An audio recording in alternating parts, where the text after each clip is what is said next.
नमस्कार दोस्तों, spring board के डिजिटल प्लेटफॉर्म पर आपका स्वागत है। आज स्टार्ट करेंगे हम राजस्थान ज्योग्राफी का एक इम्पोर्टेंट टॉपिक जो कि फिजिकल डिवीजन ऑफ राजस्थान अर्थात राजस्थान के भौतिक प्रदेश हैं। राजस्थान के भौतिक प्रदेशों की जब बात करते हैं अपन तो सबसे पहले आता है इनके जो डिवाइडेशन है या इनका जो विभाजन है वो कि राजस्थान में कितने फिजिकल डिवीजन्स हैं वो माने जाते हैं या राजस्थान को कितने पार्ट्स में डिवाइड किया गया है फिजिकल डिवीजन के अकॉर्डिंग। तो राजस्थान में सामान्यतः अपन पढ़ते हैं राजस्थान के जो फिजिकल डिवीजन्स हैं वो 4 भागों में बटे हुए हैं, जिनका जो मेन बेसिस है या जो मुख्य आधार है वो रिलीफ फीचर्स एंड क्लाइमेट को माना गया है। यानी इन दो बेस पे राजस्थान को 4 भौतिक प्रदेशों में बांटा गया है। अब इसमें मुख्यतः जो उच्चाउच्च वाला पार्ट है यानी जो रिलीफ फीचर्स है उसके अकॉर्डिंग एक तो वो भाग हैं जो सबसे नीचे भाग हैं, जिनको जनरली अपन डिफाइन करते हैं मैदानी भाग के रूप में, यानी जो प्लेन एरियाज हैं। इसके बाद में इससे जो ऊपर भाग हैं जिन्हें हम डिफाइन करते हैं हाड़ौती प्लेट्यू या हाड़ौती पठार के रूप में। इसके बाद में इससे अधिक हाइट वाले जो पोर्शन हैं जिनको अपन डिफाइन करते हैं राजस्थान के अंदर माउंटेन या अरावली माउंटेन के रूप में, पर्वतमाला या उसको नाम देते हैं अपन अरावली पर्वतमाला। तो सामान्यतः आप देख रहे हैं इसमें रिलीफ फीचर्स या धरातलीय उच्चावच का इंपॉर्टेंस माना जाता है इस क्लासिफिकेशन में। तो राजस्थान के ये वाले जो 4 भौतिक प्रदेश हैं ये मुख्यतः रिलीफ फीचर्स के ऊपर डिपेंड करते हैं अर्थात उच्चावचीय आधार पे। दूसरा है मैदान के ही इक्वल एक पार्ट माना जाता है जहां का क्लाइमेट होता है एरिड क्लाइमेट अर्थात शुष्क जलवायु। और शुष्क जलवायु का मीनिंग है कि वो डेजर्ट के रूप में डिफाइन होगा, और शुष्क जलवायु इसलिए कहा गया है क्योंकि वहां रेनफॉल कम है। तो इसका मीनिंग जो एक अलग भौतिक प्रदेश है डेजर्ट या मरुस्थल वाला पार्ट, वो मुख्यतः क्लाइमेट के बेसिस पे जलवायु के आधार पे अलग से डिफाइन किया गया है। तो राजस्थान को टोटल कितने भौतिक प्रदेशों में बांटा गया है, डायरेक्ट क्वेश्चन अगर आता है तो एग्जाम में आंसर रहेगा आपका 4, जिसमें मुख्यतः जो 3 है यानी mountain part, plateau part and जो प्लेन एरिया, ये रिलीफ फीचर्स के ऊपर डिपेंड करता है। जबकि आपका जो डेजर्ट वाला पोर्शन है ये क्लाइमेट के ऊपर डिपेंड करता है, जलवायु के ऊपर आधारित है। अर्थात राजस्थान है वो 4 भौतिक प्रदेशों में बटा हुआ है जिसका base relief features and climate को माना जाता है। उसके अकॉर्डिंग अगर हम देखें तो राजस्थान के भौतिक प्रदेशों की एक सामान्य जानकारी आती है, एक जनरल स्टडी आती है। सबसे पहले अपन उसको कवर करेंगे जिसमें राजस्थान के अलग अलग फिजिकल डिविजन्स के एरिया, वहाँ की पॉपुलेशन और वहाँ के जो कवर डिस्ट्रिक्ट हैं उनके द्वारा उन जिलों के बारे में, और उनकी सोइल स्ट्रक्चर क्या है, मिट्टी किस प्रकार की है, और उन फिजिकल पार्ट्स की अपनी इंडिविजुअल क्लाइमेट कैसी है, इन सब की एक सामान्य जानकारी या एक फैक्चुअल नॉलेज है वो अपन एक डायग्राम या यूं कह सकते हैं टेबलिक फॉर्मेट में हम देखेंगे, जहां से कई बार प्रीलिम्स में आपके क्वेश्चन अप्लाई होते हैं। तो सामान्यतः राजस्थान के जो 4 भौतिक प्रदेश हैं उनके अंदर सबसे बड़ा जो भौतिक प्रदेश है जो राजस्थान के उत्तरी और पश्चिमी भाग की ओर है, और उसको नाम दिया गया है उत्तरी पश्चिमी मरुस्थलीय प्रदेश अर्थात north west desert of Rajasthan state. उसके बाद में जो दूसरा भौतिक प्रदेश है जो कि माउंटेन के रूप में है, राजस्थान में जो रिलीफ फीचर्स है उसमें मैक्सिमम हाइट वाला जो फिजिकल डिवीजन है वो अरावली को माना जाता है। अरावली के बाद में जो ईस्टर्न पार्ट है जो कि नदियों के द्वारा जो एलुवियल सॉइल होती है उसके डिपोजिशन से जिसका फॉर्मेशन हुआ है, अर्थात जलोढ़ मिट्टी के निक्षेपण से जिस भाग का निर्माण हुआ है उसे पूर्वी मैदान के रूप में डिफाइन करेंगे अपन। और राजस्थान का जो दक्षिणी पूर्वी भाग है जो कि मुख्यतः हाड़ौती के रूप में या अपन राजस्थान में डायरेक्शन के अकॉर्डिंग दक्षिणी पूर्वी पठारी प्रदेश के रूप में जिसको डिफाइन करते हैं। तो राजस्थान के जो 4 भौतिक प्रदेश हैं जिसमें एक माउंटेन है अरावली, उससे नीचे एक प्लेट्यू है हाड़ौती, और उससे नीचा और फर्टाइल जो लैंड है उसको कहते हैं राजस्थान का ईस्टर्न प्लेन, और जिसकी फर्टिलिटी कम है, वर्षा की मात्रा कम है, वो राजस्थान का है उत्तरी पश्चिमी डेजर्ट पार्ट। तो राजस्थान के इन 4 भौतिक प्रदेशों के नाम आपको कम से कम याद होने चाहिए। अब इनका जो जनरल स्टडी जैसा कि मैंने आपको बताया कि एरिया वाइज, पॉपुलेशन के अकॉर्डिंग, डिस्ट्रिक्ट वाइज, सोइल के अकॉर्डिंग और क्लाइमेट के अकॉर्डिंग वो हम देखते हैं।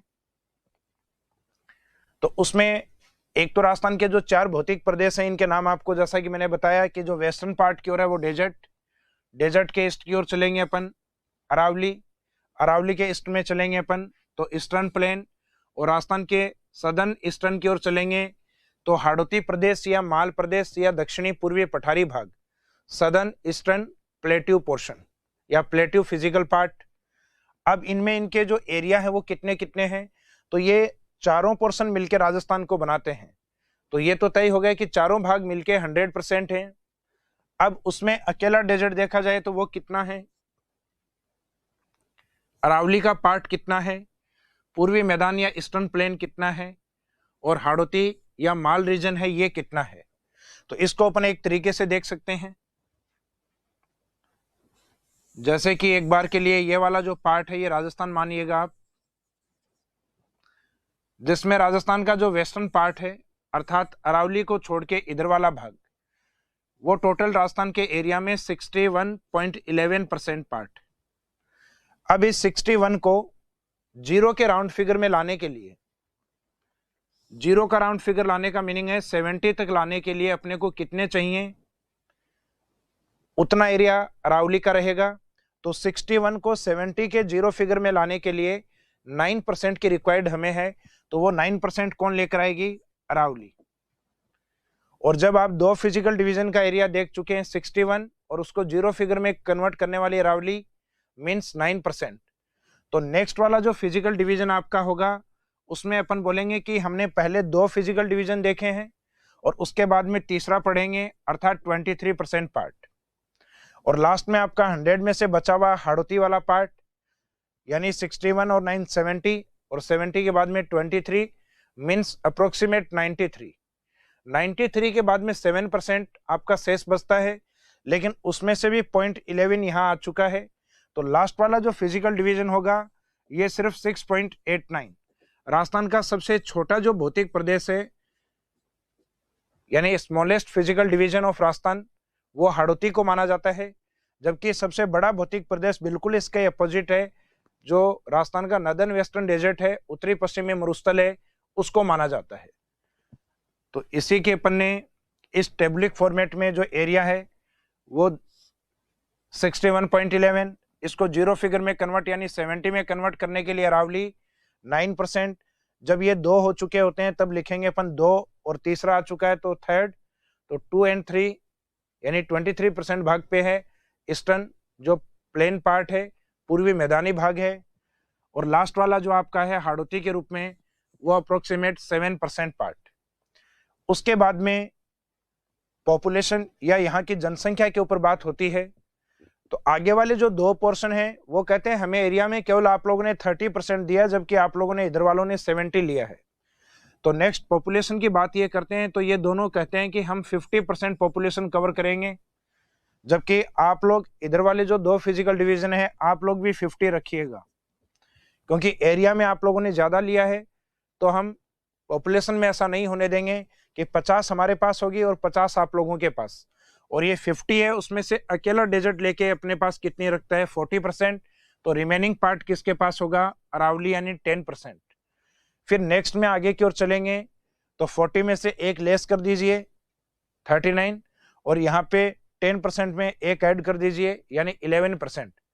तो आपको ये याद रखना है पहले तो दोनों में 50-50 करनी है, जिसमें अकेली डेजर्ट के पास 40%, तो पास वाले के पास रिमेनिंग पार्ट अर्थात 10%, और आगे जब लेके जाएंगे तो 40 का एक कम करना है और 10 का आपको एक बढ़ाना है।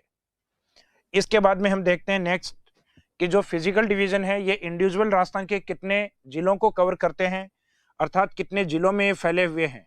जैसे मरुस्थलीय भाग है कितने डिस्ट्रिक्ट में या कितने डिस्ट्रिक्ट को कवर करता है, तो इसमें आंसर आता है अपने राजस्थान के 12 जिलों को। इसका मीनिंग ये है कि राजस्थान के जो अरावली के जो वेस्ट वाला पार्ट है ये मोस्टली डेजर्ट का पार्ट, ये मरुस्थल का भाग है। एक क्वेश्चन यहां से आता है कि अरावली के पश्चिम में कितने जिले हैं, अरावली के वेस्टर्न डायरेक्शन में कितने डिस्ट्रिक्ट हैं, तो इसमें आंसर रहता है 13 जिले। इसका मीनिंग डेजर्ट डिस्ट्रिक्ट तो अपने 12 ही माने गए हैं, तो एक ऐसा कौन सा डिस्ट्रिक्ट है जो डेजर्ट डिस्ट्रिक्ट में काउंट नहीं होता, तो उसमें आंसर रहता है आपका सिरोही डिस्ट्रिक्ट। तो दो तरीके से क्वेश्चन अप्लाई हो सकते हैं कि राजस्थान में अरावली के वेस्टर्न डायरेक्शन या पश्चिमी भाग में कितने जिले हैं, देन आंसर आपको क्या देना है, 13 डिस्ट्रिक्ट। और एक पूछा जाए अरावली के पश्चिम में जो डेजर्ट डिस्ट्रिक्ट हैं, मरुस्थलीय जिले हैं, उनकी संख्या कितनी है। इसका मीनिंग उन 13 डिस्ट्रिक्ट में 13 डिस्ट्रिक्ट में ओनली 1 डिस्ट्रिक्ट सिरोही है जो डेजर्ट के पार्ट में काउंट नहीं होता, अर्थात मरुस्थलीय जिलों में आएंगे केवल 12 और अरावली के वेस्टर्न डायरेक्शन में आंसर आपका क्या रहेगा, 13 या 13।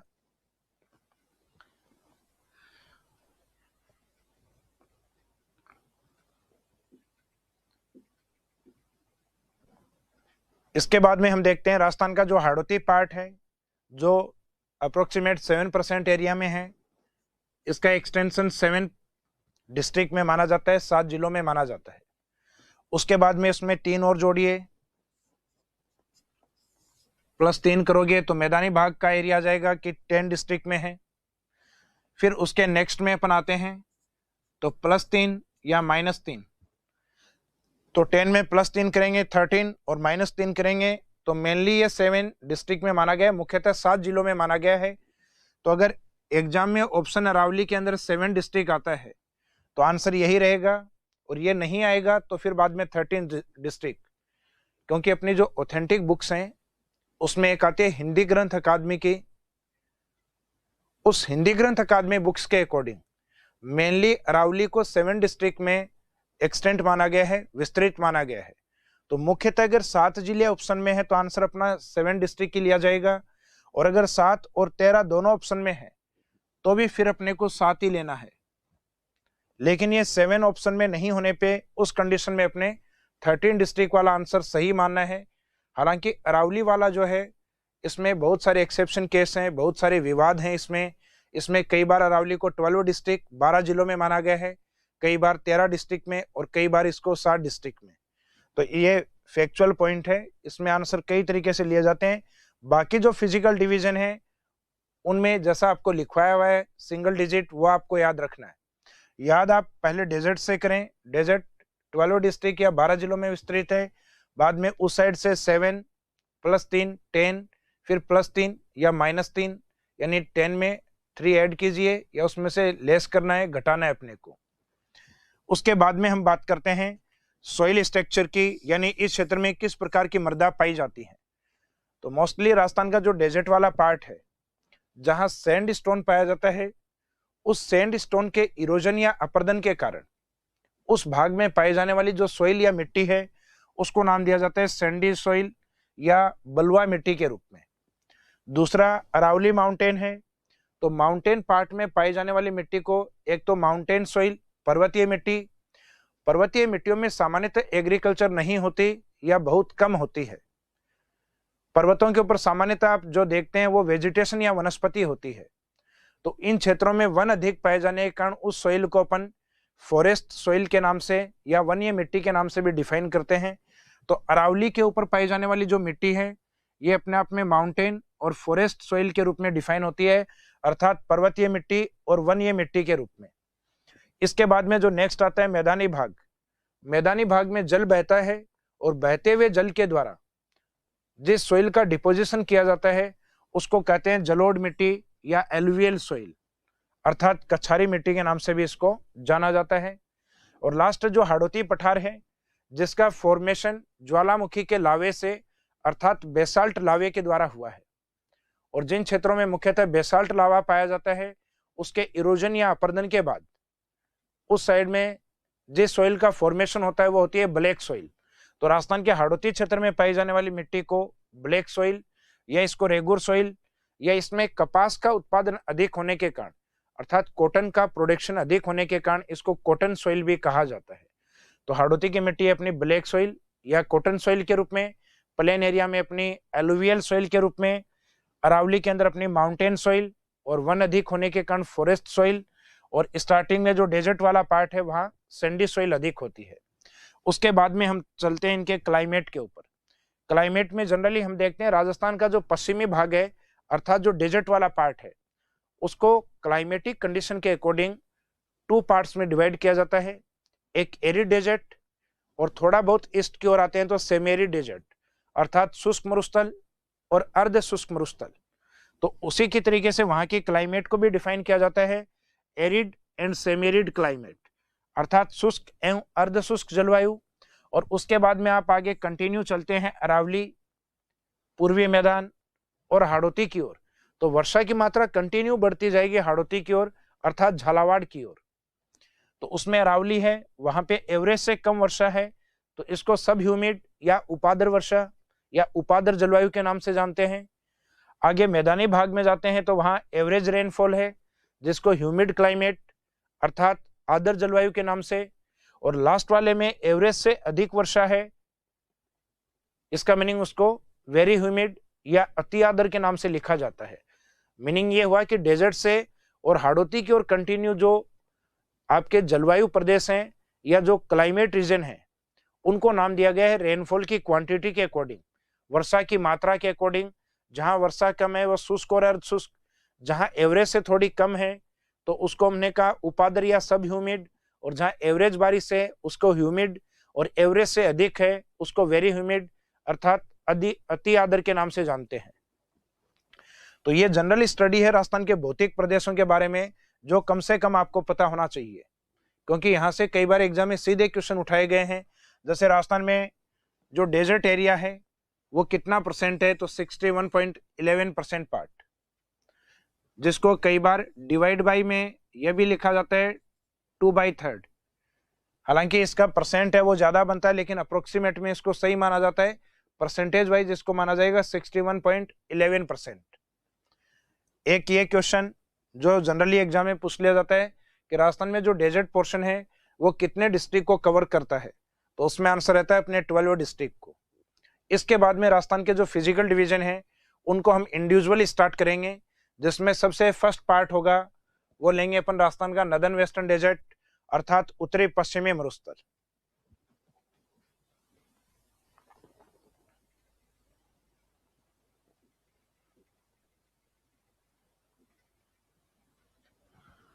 तो राजस्थान के फिजिकल डिवीजन में फर्स्ट पार्ट है नॉर्थ वेस्ट डेजर्ट उत्तरी पश्चिमी मरुस्थल। तो इसमें फर्स्ट लाइन तो इस डेजर्ट को किस नाम से हम जानते हैं, तो राजस्थान के उत्तरी पश्चिम की ओर जो मरुस्थल है उसको इंडियन ज्योग्राफी में जनरली हम कहते हैं great desert of India, Bharat का महान मरुस्थल। और इसको राजस्थान के अकॉर्डिंग डिफाइन करते हैं थार डेजर्ट के नाम से। तो सामान्य तौर पे अगर पूछा जाए कि इस मरुस्थल को क्या कहा जाता है, तो इसका जो नाम होगा वो रहेगा थार डेजर्ट। तो Rajasthan desert region is known as Thar desert. Rajasthan का जो मरुस्थलीय क्षेत्र या मरुस्थलीय प्रदेश है उसको थार मरुस्थल के नाम से जाना जाता है, या थार प्रदेश के नाम से इसको डिफाइन करते हैं, अपन परिभाषित करते हैं। दूसरा है इसका जो फॉर्मेशन टाइम पीरियड, यानी कोई भी फिजिकल डिवीजन है या कोई भी पार्ट जो आपको दिखाई दे रहा है, वो चाहे अपना शरीर हो चाहे इस पृथ्वी का कोई भी पार्ट हो, उसका एक निश्चित टाइम पीरियड में उसका फॉर्मेशन हुआ है, तो उसका फॉर्मेशन टाइम पीरियड क्या है।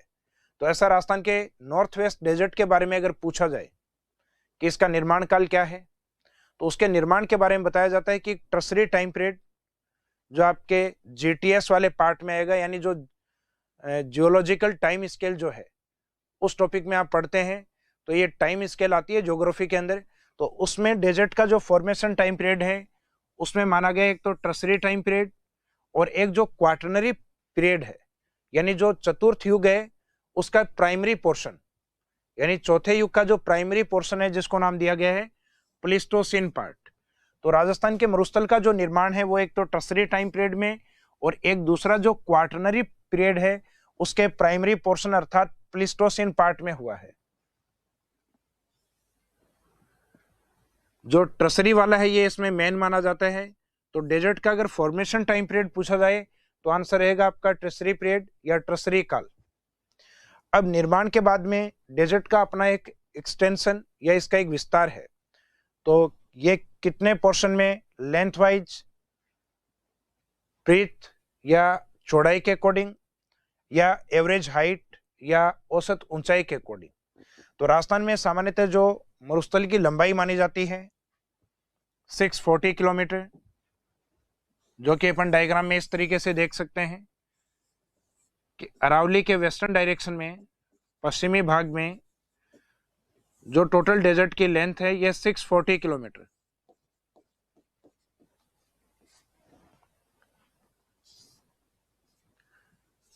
और इसकी जो चौड़ाई है, ब्रीथ है, वो माना जाता है अप्रोक्सीमेट इसका हाफ, अप्रोक्सीमेट हाफ। वैसे हाफ तो 320 होता है, अप्रोक्सीमेट हाफ लेंगे अपन लगभग 300 किलोमीटर। तो ये डेजर्ट की चौड़ाई है। और डेजर्ट का जो एवरेज हाइट है, औसत ऊंचाई है, वो माना जाता है 200 से 200 टू 300, ये डिजिट है, ये मीटर में रहता है। और इसको भी फिर वापस इसका भी एवरेज निकाल के अपन बोल सकते हैं 250 मीटर्स में। तो राजस्थान का जो डेजर्ट है उसकी औसत ऊंचाई या जो एवरेज हाइट है वो 250 मीटर्स है, या स्केल में बोलें तो 200 से 300 मीटर के बीच में है। तो अपन इसमें ले सकते हैं कि extension of desert length wise 640 kilometre, breadth wise 300 kilometre and average height 200 to 300 metres के अकॉर्डिंग। अब राजस्थान के मरुस्थल के विस्तार के बाद बात करेंगे हम मरुस्थल का जो स्लोप या जो ढाल बनता है उसकी।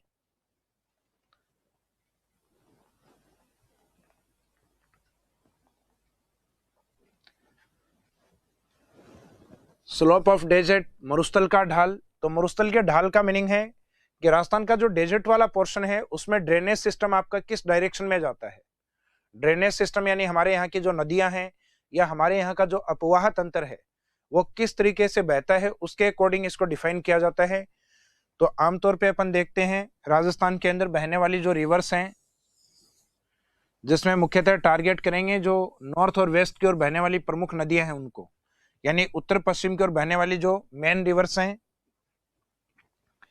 जिसमें अरावली से निकलने वाली एक रिवर है जो इस साइड में गुजरात की ओर जाती है जिसका नाम है लूनी रिवर, या इस साइड में जो हिमालय रेंज या हिमालय श्रेणी है उसमें सदर्न पार्ट में है शिवालिक।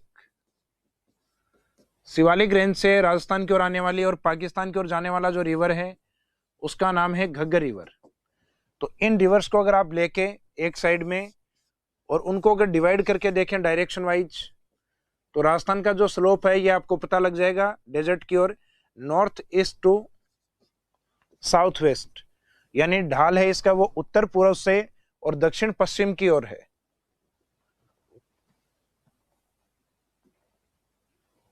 तो इसमें आपका स्लोप ऑफ जो डेजर्ट है वो लिखा गया है from north east to south west, उत्तर पूर्व से दक्षिण पश्चिम की ओर। उसके बाद में नेक्स्ट पॉइंट आता है डेजर्ट में स्टडी ऑफ डेजर्ट, मरुस्थल का अध्ययन। तो जनरली अपन मरुस्थल का जब अध्ययन करते हैं तो हम देखते हैं कि इसमें दो तरीके की क्लाइमेटिक कंडीशन होती हैं। एक तो राजस्थान के बिल्कुल पश्चिम में जब आप जाते हैं तो वहां पे वर्षा की मात्रा बहुत कम है, जहां सामान्यतः सैंड ड्यून अर्थात बालूकाई स्तूप आपको देखने को मिलते हैं। लेकिन उससे थोड़ा आप ईस्ट की ओर आते हैं अर्थात अरावली के जस्ट वेस्ट की ओर, अरावली के पश्चिम की ओर, राजस्थान के पश्चिम की ओर नहीं, अरावली के जस्ट वेस्ट की ओर, तो वो वाला पोर्शन होता है आपका सेमी एरिड डेजर्ट अर्थात अर्ध शुष्क मरुस्थल। तो डेजर्ट को मेनली 2 पार्ट्स में डिवाइड किया जाता है और उसमें बेस लिया जाता है रेनफॉल या वर्षा की मात्रा को। तो डेजर्ट डिवाइडेड इनटू 2 पार्ट्स। तो स्टडी पॉइंट ऑफ व्यू के अकॉर्डिंग डेजर्ट के कितने भाग बनते हैं? 2 भाग, जिसमें एक होता है आपका ये वाला पोर्शन एरिड और उसको दूसरा नाम दिया जाता है राठी डिवीजन के नाम से या राठी रीजन के नाम से। अब इसका मीनिंग क्या है शुष्क मरुस्थल का या राठी प्रदेश का? सामान्यतः इसका मीनिंग हम लेते हैं, आपको पहले भी ये बताया था मैंने, राजस्थान के कुछ ज्योग्राफिकल और हिस्टोरिकल जो वर्ड्स मैंने आपको करवाए थे लास्ट टॉपिक में, उसमें बताया था कि राजस्थान के उत्तर और पश्चिम का जो भाग है जहां लेस देन 25 सेंटीमीटर रेनफॉल है अर्थात 25 सेंटीमीटर से कम वर्षा है, उस एरिया को नाम दिया जाता है एरिड और राठी रीजन। तो इसमें यही इसकी डेफिनेशन है कि जहां 0 टू 25 सेंटीमीटर रेनफॉल है उस फिजिकल डिवीजन को राठी या एरिड डेजर्ट के रूप में डिफाइन करते हैं। दूसरा पार्ट बी पोर्शन है जो कि सेमी एरिड और बांगड़ के नाम से डिफाइन होता है अर्थात अर्ध शुष्क मरुस्थल और बांगड़ प्रदेश के नाम से जाना जाता है। उसके अंदर वर्षा का जो स्केल है वो डबल होता है पहले वाले से 25 टू 50 सेंटीमीटर। इसका मीनिंग है इनकी डेफिनेशन जो होगी वो रेनफॉल की क्वांटिटी के अकॉर्डिंग होती है, वर्षा की मात्रा के अकॉर्डिंग होती है। जैसे स्टार्टिंग वाले को अपन ने एरिड बोला तो वर्षा की मात्रा कम है, जिसको हमने सेमी एरिड बोला उसमें वर्षा की मात्रा पहले वाले से डबल है। अब इनमें स्टार्टिंग करेंगे हम सबसे पहले जो मेजर पार्ट है एरिड डेजर्ट उसको, और ये कंप्लीट करने के बाद फिर स्टार्ट करेंगे अपन सेमी एरिड वाले पार्ट को।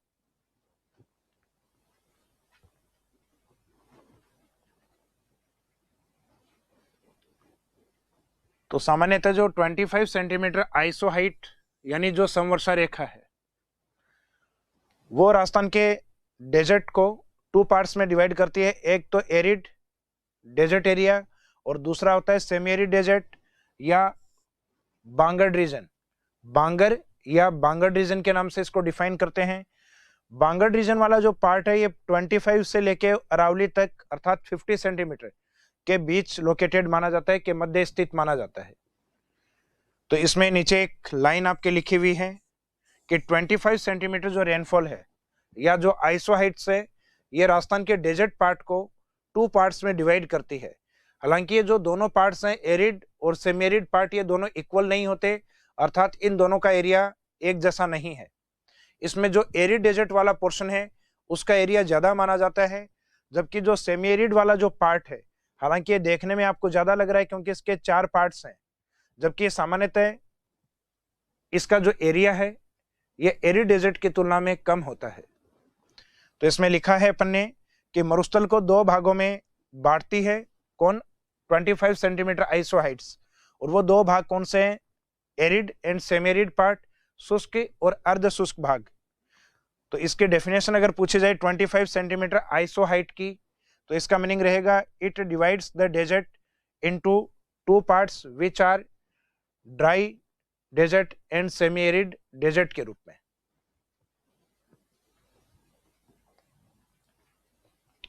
इसके बाद में स्टार्ट करते हैं हम सबसे पहले जो एरिड डेजर्ट वाला पार्ट है या जो राठी रीजन के नाम से डिफाइन होता है, शुष्क मरुस्थल के नाम से या राठी प्रदेश के नाम से। अब इसका डेफिनेशन क्या होगा, तो मैंने आपको पहले भी बताया था इसमें जो वर्षा की मात्रा या जो रेनफॉल स्केल है उसको बेस माना जाता है। तो इसमें रहेगा अपना less than 25 centimetre rainfall region known as Rathi region. Rajasthan में 25 सेंटीमीटर से कम वर्षा वाला जो भौतिक प्रदेश है उसे राठी प्रदेश या राठी क्षेत्र कहा जाता है। दूसरा है जो एरिड डेजर्ट है, इसको वापस अध्ययन की दृष्टि से अपन 2 भागों में बांटते हैं। इसका मीनिंग है arid desert is again divided into 2 parts. ऐसा क्यों किया जाता है, तो सामान्य तौर पे हम देखते हैं कि पश्चिमी राजस्थान में कोई व्यक्ति एरिड डेजर्ट की ओर गया है और वो वहां की अगर स्टडी करता है, अध्ययन अगर करता है, तो उसको वहां 2 प्रकार की कंडीशन देखने को मिलती हैं। एरिड डेजर्ट में एक एरिया में तो उसको सैंड ड्यून या बालू का स्तूप दिखाई देते हैं, और दूसरा पार्ट ऐसा है जहां उसको सैंड ड्यून नहीं दिखाई देंगे, अर्थात बालू का स्तूप नहीं दिखाई देते। तो सामान्य तौर पे आप जब एरिड डेजर्ट का नाम सुनते हैं, शुष्क मरुस्थल का नाम जैसे ही सुनते हैं, तो आपके माइंड में क्वेश्चंस आते हैं कि यहाँ रेत के टीले या बालू का स्तूप पाए जाते हैं। तो आप जैसे ही जैसलमेर की ओर जाके देखेंगे तो वहां आपको सैंड ड्यून अर्थात बालू का स्तूप दिखाई देते हैं, लेकिन ऐसा एरिया भी होता है जहां रेत के टीले आपको नहीं दिखाई दे हों, बालू का स्तूप वहां नहीं दिखाई दें, तो उस एरिया को आप क्या कहेंगे। तो इसके अकॉर्डिंग एरिड जो डेजर्ट है उसको पुणे जो 2 भागों में बांटा गया है, उसमें एक है आपका विद सैंड ड्यून एरिया और एक है विदाउट सैंड ड्यून एरिया।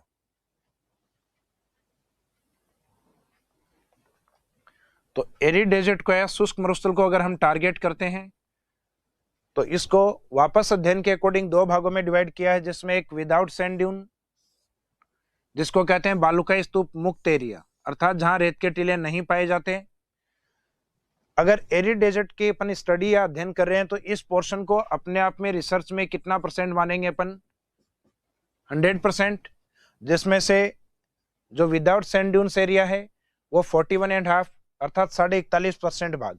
तो बाकी बचा हुआ जो पार्ट है दूसरा है, क्योंकि जब 2 ही पार्ट हों और उनका दोनों का एरिया मिला के टोटल 100% बोला गया है, तो आपको सिर्फ परसेंटेज एक का याद करना है। मोस्ट ऑफ एरिया वो विद सैंड ड्यून्स एरिया के रूप में अर्थात बालू का स्तूप युक्त प्रदेश के रूप में डिफाइन होता है, जहां बालू का स्तूप पाए जाते हैं। तो विद सैंड ड्यून्स एरिया है ये 58.5%।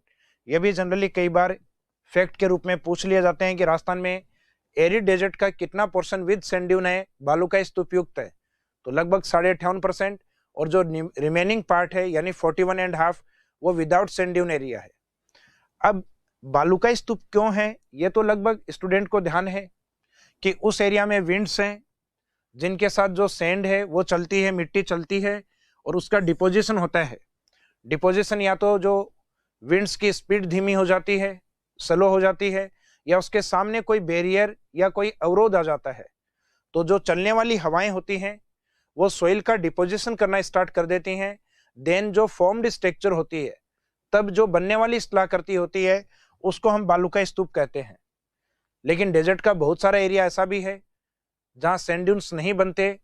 तो सैंड ड्यून्स क्यों नहीं बनते, तो उसके पीछे हम ये तो नहीं कह सकते कि उस क्षेत्र में हवा नहीं है, हवा तो सामान्य लगभग हर जगह ही है, लेकिन उस विंड्स के साथ सोइल प्रेजेंट नहीं होती, उस पवन के साथ मिट्टी उपस्थित नहीं होती।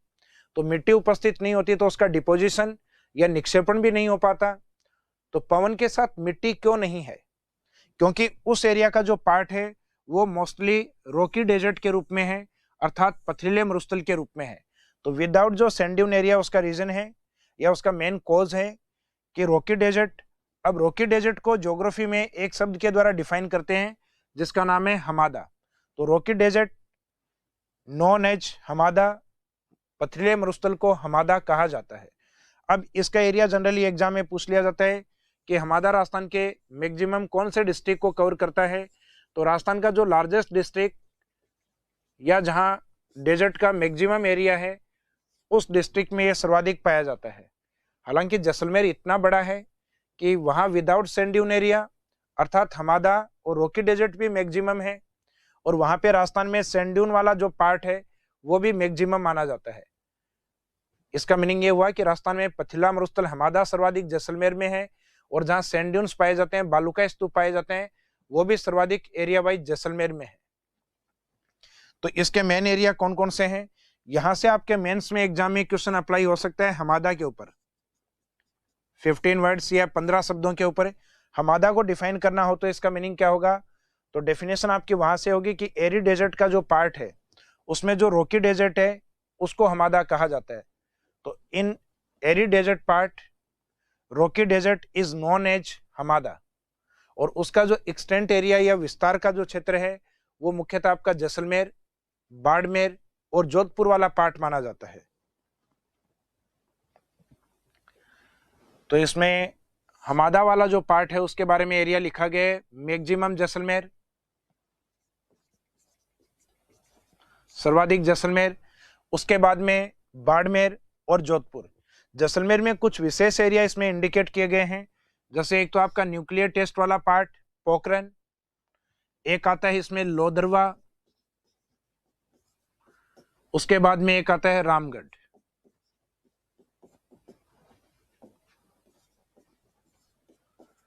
तो ये वाले जो पार्ट है जो कि मेनली रॉकी डेजर्ट के रूप में या हमादा रीजन है उसको लेकर प्रसिद्ध या फेमस माने जाते हैं। उसके बाद में जो दूसरा पार्ट है सैंड ड्यून वाला part, means sand dune desert वाला जो पोर्शन है 58.5% वाला जो पार्ट है, उसमें जो सैंड ड्यून्स होते हैं उसके बनने का एक तो रीजन क्या है, तो उसके डेफिनेशन अगर हम देखें तो when the wind deposit soil then formed structure is known as sand dunes. जब हवाओं के द्वारा या पवन के द्वारा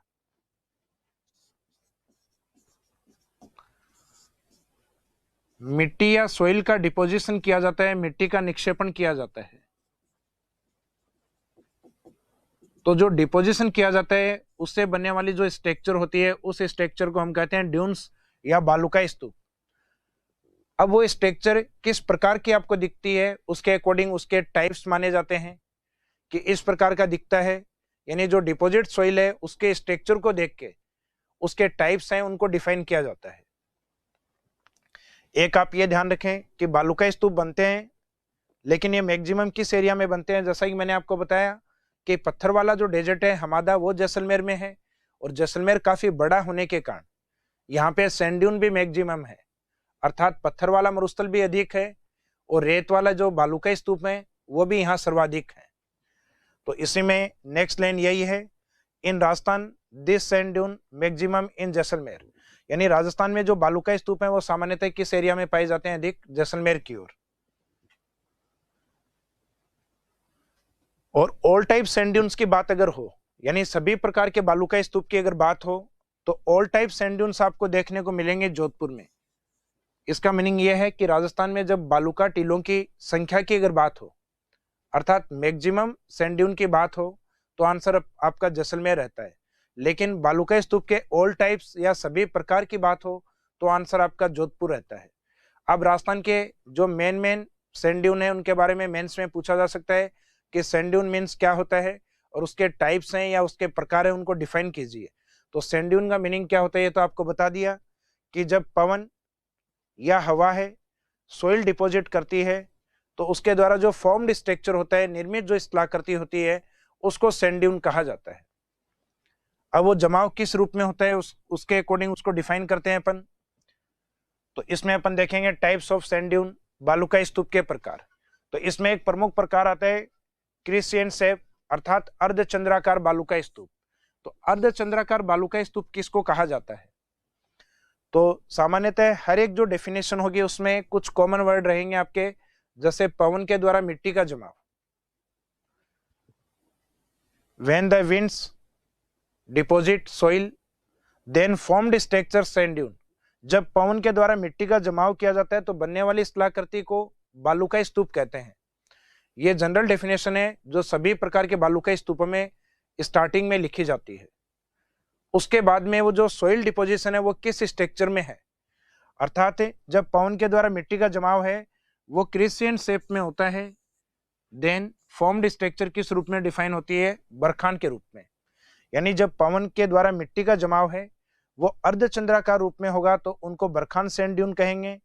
और ये मेनली राजस्थान के शेखावाटी रीजन में चूरू की ओर सर्वाधिक पाए जाते हैं। तो इसका डेफिनेशन अगर आपको लिखना हो बरखान का, तो वो कहीं ना कहीं इस स्टार्टिंग वाले डेफिनेशन से मैच होता हुआ रहेगा। When the wind deposits soil in crescent shape, then formed structure is known as barchan. जब पवन के द्वारा मिट्टी का जमाव अर्धचंद्राकार रूप में होता है तो बनने वाली स्थलाकृति को सामान्यतः अपन क्या कहते हैं, बरखान के रूप में। और ये राजस्थान में सर्वाधिक चूरू की ओर पाए जाते हैं। बरखान का बड़ा नुकसान ये है कि ये ज्यादा स्पीड से आगे की ओर गति करते हैं, जिसका डेजर्टिफिकेशन है वो तेजी से होता है, अर्थात मरुस्थलीकरण सर्वाधिक तेजी से करने वाले जो बालू का स्तूप हैं वो बरखान को माना जाता है। यानी इनका जो शिफ्टिंग स्पीड है, आगे की ओर चलना, वो सबसे तेज गति से होता है। और राजस्थान में इस प्रकार के जो बालू का स्तूप है वो डेजर्ट से और इस साइड वाले पोर्शन में पहुंच चुके हैं, यानी शेखावाटी वाले एरिया में। और इसमें भी जो मेन डिस्ट्रिक्ट है वो चूरू डिस्ट्रिक्ट को लिया जाता है। तो जो शिफ्टिंग सैंड ड्यून्स हैं, यानी जो मरुस्थल के डेजर्टिफिकेशन में सबसे ज्यादा पार्टिसिपेट करते हैं, वो बालू का स्तूप बरखान को माना जाता है। इसके बाद में हम देखते हैं नेक्स्ट, बरखान जनरली इस प्रकार का स्ट्रक्चर होता है जिसमें इस साइड वाला जो पार्ट है, जिस साइड से अपने विंड्स आती है, ये थोड़ा ऊंचा उठा हुआ भाग होता है जिसको सामान्यतः अपन क्या बोलते हैं, उत्तल भाग। और आगे वाला जो हिस्सा होता है जिसमें दो नुकीले पार्ट होते हैं, ये वाला दबा हुआ हिस्सा होता है और इस वाले भाग को कहते हैं अपन अवतल भाग। और इसे डायग्राम को आप इस तरीके से भी देख सकते हैं, जैसे विंड डायरेक्शन ये होती है तो बरखान का जो नुकीला भाग या जो इसकी आर्म्स होती हैं, इसकी जो भुजाएं होती हैं, वो विंड डायरेक्शन में ही होती है इस साइड में। और आगे वाला जो पोर्शन है ये दबा हुआ भाग होता है, जबकि विंड डायरेक्शन की ओर से भाग इसका उठा हुआ होता है। और इसकी जो टोटल चौड़ाई है, इसकी जो टोटल ब्रीथ है, वो मानी जाती है 100 to 200 मीटर्स के आसपास। और इस सैंड ड्यून्स की जो हाइट ली गई है, अर्थात इसका ये जो ऊंचा उठा हुआ भाग है, ये माना जाता है 10 to 20 मीटर्स। यानी इसकी चौड़ाई वाले पोर्शन में से अगर आप एक एक जीरो निकालते हैं तो बचेगा आपका 10 और 20 मीटर्स। तो हाइट है 10 से 20 मीटर और इसकी चौड़ाई है 100 से 200 मीटर के आसपास। इसके बाद में हम देखते हैं सैंड ड्यून के जो अदर टाइप्स हैं, जिसमें सेकंड है ट्रांसवर्स सैंड ड्यून अर्थात अनुप्रस्थ बालू का स्तूप। तो अनुप्रस्थ बालू का स्तूप में भी वही है, जब पवन के द्वारा सोइल का डिपोजिशन होता है, मिट्टी का निक्षेपण होता है, तो निक्षेपण इसलिए या इस तरीके से होता है कि उसके सामने कोई बैरियर आता है, विंड डायरेक्शन के राइट एंगल पे कोई बैरियर आता है, अवरोध आता है, और उस अवरोध के पास में मिट्टी का जमाव होता है जो कि विंड डायरेक्शन के राइट एंगल पे माना जाता है। तो जब विंड से सोइल का डिपोजिशन है वो राइट एंगल पे करती हैं, then formed structure is known as transverse. तो बनने वाली जो स्थलाकृति है बालू का स्तूप है उनको अनुप्रस्थ कहा जाता है। तो अनुप्रस्थ या ट्रांसवर्स आंसर आप तभी देंगे जब आपके क्वेश्चन में समकोण या राइट एंगल पे सोइल डिपोजिशन माना जाता है। और इस प्रकार के जो सैंड ड्यून हैं वो राजस्थान में सर्वाधिक बाड़मेर और जोधपुर की ओर पाए जाते हैं। यानी आपको एग्जाम में क्वेश्चन में वो कीवर्ड याद रखना है या थ्योरेटिकल पोर्शन में आपको वो कीवर्ड लिखना है जिसके अकॉर्डिंग एग्जामिनर आपका जो आंसर चेक करेगा उसमें उसी कीवर्ड को देखेगा। तो क्रिसेंट शेप वाले में क्या था या बरखान वाले में क्या था, अर्धचंद्राकार, और इसमें क्या है आपका जो कीवर्ड है वो है राइट एंगल के ऊपर सोइल डिपोजिशन। नेक्स्ट है लॉन्गिट्यूडनल अनुदैर्घ्य या जिनको सामान्यतः अपन लीनियर सैंड ड्यून्स अर्थात रेखीय बालू का स्तूप के रूप में भी डिफाइन करते हैं। यानी जो लाइनर सैंड ड्यून्स हैं उसके रूप में भी इनको परिभाषित किया जाता है। तो अनुदैर्घ्य बालू का स्तूप कौन से होते हैं, तो जो विंड डायरेक्शन के पैरेलल बनते हैं, यानी जिसमें विंड्स के द्वारा सोइल डिपोजिशन है वो लॉन्गिट्यूडनल किया जाता है, समानांतर किया जाता है हवाओं के। Then formed structure is known as liner या लीनियर सैंड ड्यून्स और लॉन्गिट्यूडनल सैंड ड्यून्स, और ये मैक्सिमम राजस्थान के जैसलमेर डिस्ट्रिक्ट में पाए जाते हैं। तो इसमें कीवर्ड रहेगा आपका पैरेलल या लॉन्गिट्यूडनल। तो हर एक सैंड ड्यून है उसमें अभी तक अपन ने कुछ न कुछ कीवर्ड देखा है, जैसे क्रिसेंट शेप है वो डिफाइन होते हैं बरखान के रूप में, जिसमें सोइल डिपोजिशन है वो राइट एंगल पे होता है तो उसको डिफाइन करते हैं अपन ट्रांसवर्स के रूप में, और जिसमें विंड्स के द्वारा सोइल डिपोजिशन विंड डायरेक्शन के पैरेलल होता है उसे हम डिफाइन करते हैं लॉन्गिट्यूडनल के रूप में। यानी यहाँ सिर्फ कीवर्ड रखे हुए हैं, उसके अकॉर्डिंग आपको डेफिनेशन लिखना चाहें तो पवन के द्वारा मिट्टी का जमाव समानांतर या पैरेलल होता है तो उसको रेखीय कहा जाता है, रेखीय बालू का स्तूप कहा जाता है, जो राजस्थान में सर्वाधिक जैसलमेर की ओर है। इसके बाद में हम देखते हैं नेक्स्ट, जो अनुप्रस्थ बालू का स्तूप होता है वो कुछ इस तरीके का होता है, राइट एंगल पे बनने वाला यानी समकोण पे बनने वाला, और जो विंड डायरेक्शन में बनते हैं यानी हवा की दिशा में बनते हैं वो ये बालू का स्तूप होते हैं आपके लॉन्गिट्यूडनल या अनुदैर्घ्य बालू का स्तूप। ये जो विंड डायरेक्शन है उसी डायरेक्शन में बनने वाले, जैसे इस साइड में भी डायग्राम में दिखाई दे रहे हैं आपको, तो विंड डायरेक्शन में बनने वाले बालू का स्तूपों को अनुदैर्घ्य या लॉन्गिट्यूडनल सैंड ड्यून के रूप में डिफाइन किया जाता है। इसके बाद में आता है next point, star type sand dune अर्थात तारानुमा बालू का स्तूप।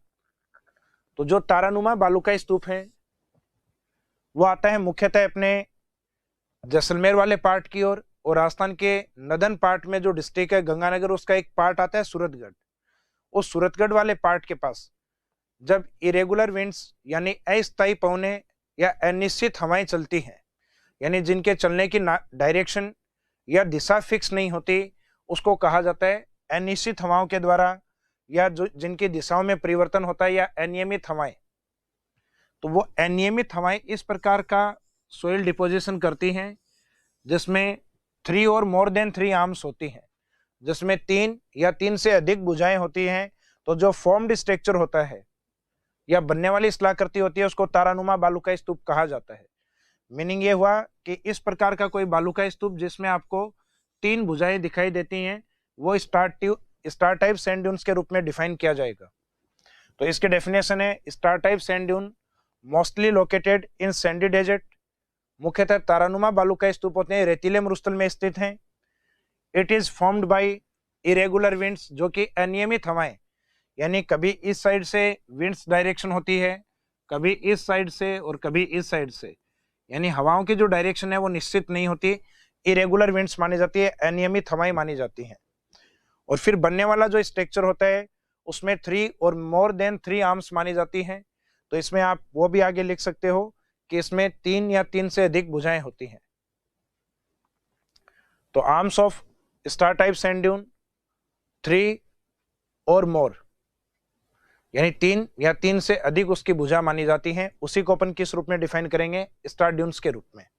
और इस प्रकार के जो बालू स्तूप हैं mostly in Jaisalmer and Suratgarh part of Shri Ganganagar.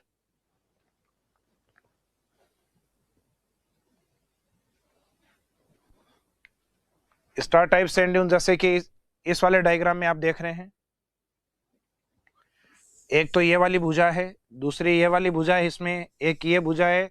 तो इसको अपने आप में अपन 3 भुजाएं होने के कारण अपने आप में किस रूप में डिफाइन करेंगे? स्टार सैंड ड्यून्स में। ये वाला जो सैंड ड्यून है इसमें एक भुजा इसकी ये है, सेकेंड आर्म इसका ये है और थर्ड आर्म्स इसकी ये है, तीसरी भुजा उसकी ये मानी जाती है। तो ये भी अपने आप में किसके रूप में डिफाइन होता है? Star type sand dune. तो जरूरी नहीं है कि उसमें भुजाएं इस तरीके से बहुत सारी भुजाएं हों, मीनिंग है मिनिमम 3 कम से कम होनी चाहिए।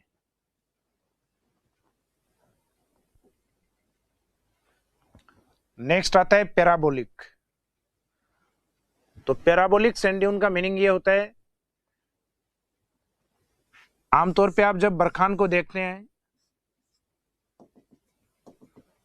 तो उस बरखान का बिल्कुल अपोजिट डायरेक्शन होता है इस प्रकार का सैंड ड्यून। तो इसकी डेफिनेशन में पहला सब तो जनरली अपन यही कहते हैं कि बरखान के विपरीत बनने वाले बालू का स्तूप, sand dunes which are opposite of barchan shape called as parabolic sand dune. बरखान के आकार के विपरीत बनने वाले जो बालू का स्तूप हैं उन्हें पैराबोलिक के रूप में जाना जाता है या पैराबोलिक बालू का स्तूप कहा जाता है। आमतौर पे आपको ये देखने में इनका जो कर्व है ये ज्यादा मुड़ा हुआ नहीं होता, जैसे बरखान में थोड़ा अधिक मुड़ा हुआ होता है। इसमें मुड़ाव ये सामान्य होता है इस तरीके का, जो देखने में अपने को हेयरपिन जैसे दिखाई देते हैं, तो इनको हेयरपिन के रूप में भी डिफाइन किया जाता है। तो hairpin shape sand dune is known as parabolic. महिलाओं की बालों के क्लिफ जैसे बालू का स्तूपों को हेयरपिन मीनिंग महिलाओं के बालों के क्लिफ, तो महिलाओं के बालों के क्लिफ जैसे जो बालू का स्तूप होते हैं उनको अपन पैराबोलिक के रूप में डिफाइन करते हैं। तो जो जनरली महिलाएं इस तरीके की जो क्लिफ लगाती हैं सर में, जो टिक टेक वाली जो होती हैं, तो उनको अपन डिफाइन करेंगे अपन पैराबोलिक के रूप में। और ये पैराबोलिक राजस्थान के ऑल डेजर्ट डिस्ट्रिक्ट में अवेलेबल होते हैं, सभी मरुस्थलीय जिलों में ये उपस्थित होते हैं। इस कारण इनकी जो क्वांटिटी या जो संख्या है वो राजस्थान में मैक्सिमम मानी जाती है। तो इसी के बारे में एक लाइन और पूछी जाती है कि this type of sand dunes is the maximum in Rajasthan state, कि इस प्रकार के बालू का स्तूप हैं वो राजस्थान राज्य में अधिकतम या सर्वाधिक पाए जाते हैं। इसके बाद में ये इस प्रकार की स्ट्रक्चर है, ये है आपका पैराबोलिक, ये इसको परवलयिक के नाम से भी जाना जाता है। इसके बाद में नेक्स्ट है सिर्फ सैंड ड्यून्स, अर्थात सिर्फ प्रकार के बालू का स्तूप, जिनका निर्माण सामान्यतः जो बरखान का फॉर्मेशन होता है, अर्थात बरखान का जब निर्माण होता है उस दौरान 2 प्रकार के चेंज या 2 प्रकार के परिवर्तन अपने को देखने को मिलते हैं कि एक तो विंड डायरेक्शन चेंज हो जाती है, पवन की दिशा परिवर्तित हो जाती है, और पवन की जैसे ही दिशा परिवर्तित होती है तो इस सैंड ड्यून का एक पोर्शन है वो आगे की ओर शिफ्ट हो जाता है, यानी वन आर्म आगे की ओर एक्सटेंड करती है, एक भुजा आगे की ओर बढ़ती है, और एक भुजा का विकास इसमें या उसका डेवलपमेंट इसमें नहीं हो पाता। तो जैसे इस प्रकार का स्ट्रक्चर बन जाता है, और इस स्ट्रक्चर को अपन किस नाम से जानते हैं? इसे सिर्फ सैंड ड्यून के रूप में डिफाइन करते हैं। तो सिर्फ का जो डेफिनेशन होगा उसमें एक तो रहेगा विंड डायरेक्शन में चेंज होना, और दूसरा होगा वन आर्म या एक भुजा का आगे की ओर विस्तार होना। तो इसके डेफिनेशन देखें, बरखान के निर्माण के दौरान जब पवन की दिशा में परिवर्तन होता है, अर्थात विंड डायरेक्शन में जब चेंज होता है, तो बरखान की एक भुजा आगे की ओर बढ़ जाती है तो निर्मित संरचना को अपन सिफ कहते हैं, meaning when is change in direction of winds during formation of barchan, then barchan one arms get extend, then formed structure is known as seif. तो जब बरखान के निर्माण के दौरान उसका जो विंड डायरेक्शन है वो चेंज हो गया, अर्थात इसमें ये वाला जो पार्ट है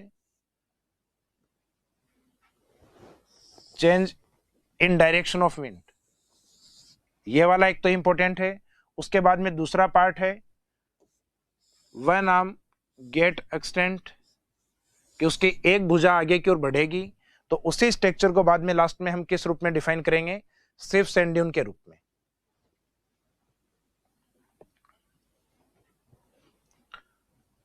अब सैंड ड्यून में जो इंपॉर्टेंट सैंड ड्यून है उसके लास्ट में चल रहे हैं अपन। एक आता है सरब कापिस, अर्थात जो झाड़ी के पास बनने वाले जो बालू का स्तूप हैं उनके लिए ऐसा बोला जाता है, यानी जो छिरमुट वनस्पति या छोटी जो झाड़ियां या वनस्पति होती हैं वो अपनी हाइट के अकॉर्डिंग मिट्टी को रोक के रखती हैं। तो इन झाड़ियों के पास जो सैंड ड्यून आपको देखने को मिलते हैं, इन छोटे बालू का स्तूपों को जनरली नाम क्या दिया जाता है, सरब का पीस, अर्थात झाड़ी वाले बालू का टीले। The small sand dune formed near bushes and small vegetation is called as a shrub का पीस। झाड़ी व छोटी वनस्पति के पास बनने वाले जो छोटे बालू का स्तूप होते हैं, यानी जो स्मॉल सैंड ड्यून्स के रूप में होते हैं, उनको कहा जाता है सरब का पीस। अब इसी में एक आता है नेबखा, जो इनके बैक साइड में बनते हैं या पीछे की ओर बनते हैं झाड़ियों के, उनके लिए यह शब्द लिखा जाता है। या झाड़ियों के सराउंडेड पार्ट में या इनके चारों ओर के भाग में बनने वाले जो बालू का स्तूप होते हैं उनके लिए अपन नेबखा शब्द है इसको भी यूज करते हैं। तो नेबखा का मीनिंग होगा it is a sand dunes which formed around या सराउंडेड वेजिटेशन और बैक साइड ऑफ बुशेज, यानी जो वनस्पति के चारों ओर या झाड़ियों के पीछे की ओर जो बालू का स्तूप बनते हैं उनको जनरली अपन किस रूप में डिफाइन करते हैं, नेबखा के रूप में। तो नेबखा और सरब वाला जो पार्ट है वो एक जैसा ही माना जाता है, तो इसको अपन ने अलग से नंबरिंग नहीं किया। सरब का पीस है, इसी में आप नोट या विशेष बिंदु लिख के और उसके रूप में इसको लिख सकते हैं। तो अभी तक अपन ने जो पार्ट पढ़ा है, डेजर्ट वाला जो पोर्शन अपन ने कवर किया है, वो सिर्फ एक पार्ट अपन ने कवर किया है, एरिड डेजर्ट। एरिड डेजर्ट में सबसे पहले तो अपन ने देखा कि उसमें सैंड ड्यून नहीं पाए जाते, बालू का स्तूप नहीं पाए जाते। उसका रीजन हमने देखा, या उसका जो मेन कॉज है वो जो रॉकी डेजर्ट या हमादा है वो वाला पार्ट। जब दूसरा पार्ट देखा अपन ने तो वहां बालू का स्तूप पाए जाते हैं, यानी सैंड ड्यून पार्ट है वहां मिलते हैं अपने को। उसका कारण हमने देखा कि वहां जो विंड्स होती हैं वो सोइल का डिपोजिशन करती हैं, तो उसके बाद में जो फॉर्म्ड स्ट्रक्चर या जो निर्मित संरचना होती है वो बालू का स्तूप के रूप में डिफाइन होती है। मिट्टी का जमाव किस किस रूप में होता है, किस किस स्ट्रक्चर में होता है, उसके अकॉर्डिंग उनके टाइप्स डिफाइन किए गए हैं। तो आपके आरएस मेंस में डायरेक्ट क्वेश्चन आ सकता है कि मीनिंग ऑफ सैंड ड्यून और टाइप ऑफ सैंड ड्यून के ऊपर 50 वर्ड में या 50 शब्दों तक कि बालू का स्तूप क्या है और बालू का स्तूप के प्रकारों को परिभाषित कीजिए। अब इसके बाद में डेजर्ट का जो दूसरा पार्ट है, सेमी एरिड डेजर्ट या बांगर्ड रीजन, जिसमें वर्षा की मात्रा एरिड डेजर्ट से बिल्कुल डबल होती है, उसे हम कवर करेंगे अपनी जो नेक्स्ट क्लास होगी उस वाले पार्ट में। इस वाले क्लास को यहीं पे विराम देते हैं। Thank you.